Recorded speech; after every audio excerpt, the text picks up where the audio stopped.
Hey guys, welcome back to my channel. My name is Ange if you haven't met me before, and today we're gonna do my wish list plant list, or AKA why I'm going to be broke.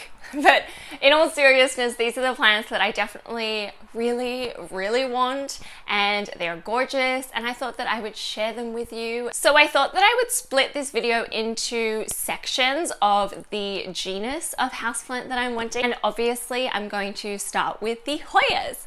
So the first Hoya that is on my wish list is the Hoya latifolia, or it is sometimes known as the dinner plate Hoya, because the leaves get so massive and they're fat and juicy. They kind of give me these obovata vibes to them, but just way bigger. I kind of have a thing for really round leaves and just fat leaves in general. I think they're so cute. I have seen these guys around on the Hoya Facebook page that I'm part of, so hopefully I will get one soon. So the next plant that is on my wish list is definitely for those of you who love foliage.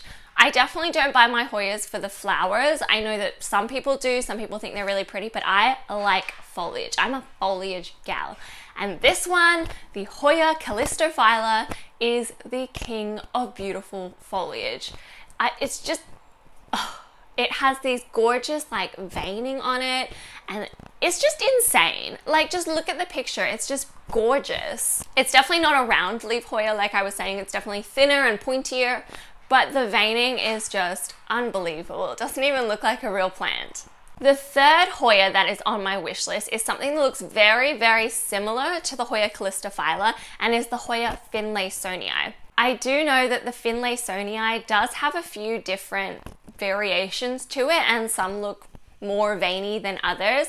I'm not sure on the exact name of the one that I want, but I definitely want one with a lot of veining that looks very similar to the CALLISTOPHYLA. I definitely think that this one is more accessible in Australia than the CALLISTOPHYLA. I have seen finlaysonii for sale quite often. However, they're not as gorgeous as I would like. So I'm just kind of waiting for that perfect one that just looks awesome, a really good price, and then I will add that to my collection. Alright, so we're on to philodendrons, and the first philodendron that is on my list is the philodendron VERRUCOSUM. I probably have to say that this would be the #1 spot on my list. Like, if I had to choose just one plant that I could ever have, it would definitely be this one. It's just freaking beautiful. It's got these hairy petioles, and I just love hairy petioles. I think they look like hairy little legs that you just want to shave, but they're so cute. And then the leaves are these gorgeous like heart shapes, and they have this like lighter green with this nice veining, and it's just all around something that I would enjoy. So this is definitely the one that I'm going to be saving up for first. I really cannot wait to get my hands on it.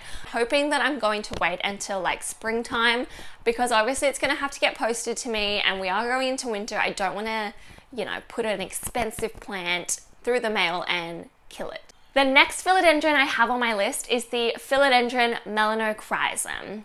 So this guy, as it matures, it elongates the leaf, and it just becomes this like heart shape at the top, but it's really long down the bottom, and it's velvet. Like, it's velvety. Who can say no to velvet plants? It is also a vining plant, and I heard that you do need to put it up a totem or some sort of support, otherwise it won't really get to its mature form. Most commonly, I do see them in their immature form, which I do find looks very similar to the philodendron micans. But, you know, you can never have too many velvety leaves. There's the crazy eyes, the velvety leaves, they're just so pretty. So definitely one that I want. We're on to Anthurium, and I only have one on my wish list right now. Side note, I did have a different one on my wish list, but it is getting delivered today, and I guess I will let you know what that is in a later video. But the one that is on my wish list is the Anthurium crystallinum.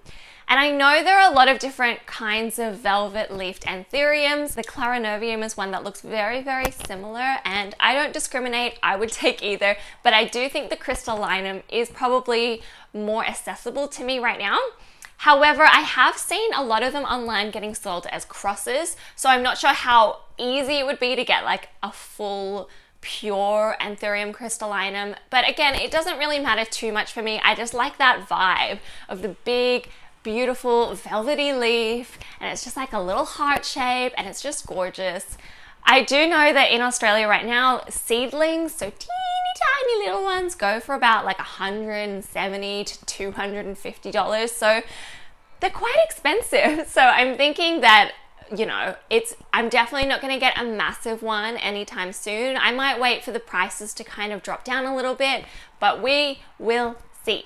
All right, so now we're on to Monstera. The first one is the Monstera Peru. And like what I say about Hoyas, I really just love like foliage. This one, it looks like pillowy and textured, and it's got these just like, it's just unique. It's very unique looking, I find, and I don't have anything in my collection that looks quite like it.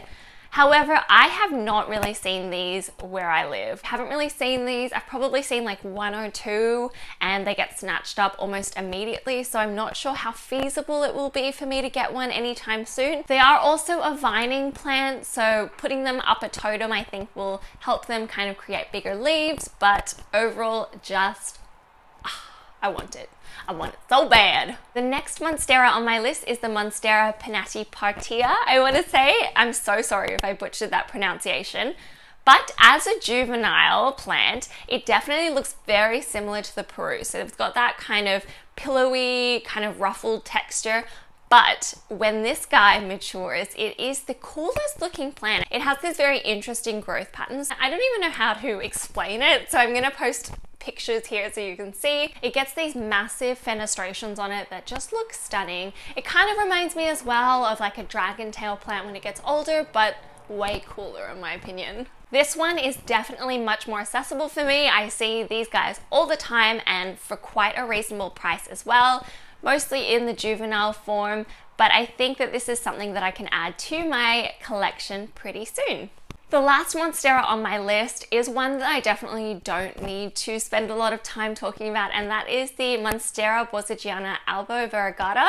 And these guys, you know what they look like. They got that stunning white segmental variegation. I do have the Thai constellation already. However, the prices in Australia for these guys are literally insane, and I would never, I mean, no judgment to you if you want to spend that much on these plants, but right now it blows my mind that the demand for this has just gone up so high that it has inflated the prices like crazy. So as like just a one node cutting can be like $400. I would say for low variegation it'd be like at the $200–300 mark, but I've seen like high variegated cuttings like $500, and then you see the plants, they're like $1,000, and that is insane. So I'm definitely gonna wait until they go down. I think that that is insane, but they are stunning. They're so pretty. All right, and the last plant that I have on my wish list is the variegated ALOCASIA. I'm gonna leave its scientific name down the bottom because I definitely cannot pronounce it, but it is the variegated version of that guy there. So it's like a giant elephant ear plant, and this one gives me those Monstera ALBO vibes. It's got that stunning segmented variegation, and some of them even just look like watercolors on the leaves, and it's just so pretty. And these plants can get really big, so it's definitely going to be a statement piece. I don't mind if I get a smaller plant. I don't really have room for anything too big in my house right now, so looking for a smaller plant. However, I do know that alocasias are a spider mite magnet. I love my alocasias, but you know, we'll see. They are quite common. However, I'm definitely gonna wait until the spring or summer to get one, because if they get too cold, they're just gonna go into shock and then die back, and then I have to wait a long time for it to regrow from the tubers. So definitely gonna wait on that one, but that is the last plant I have on my wish list. All right guys, so thank you so much for watching. I hope you enjoyed this video. I thought it would just be good to put a wish list plant video after I posted my houseplant tour. So if you haven't seen that one, then definitely check that out. I'll link it up the top. And if you liked this video, definitely hit the like button and subscribe, because I post 2 plant videos every single week. And I will see you guys in my next one. All right, bye.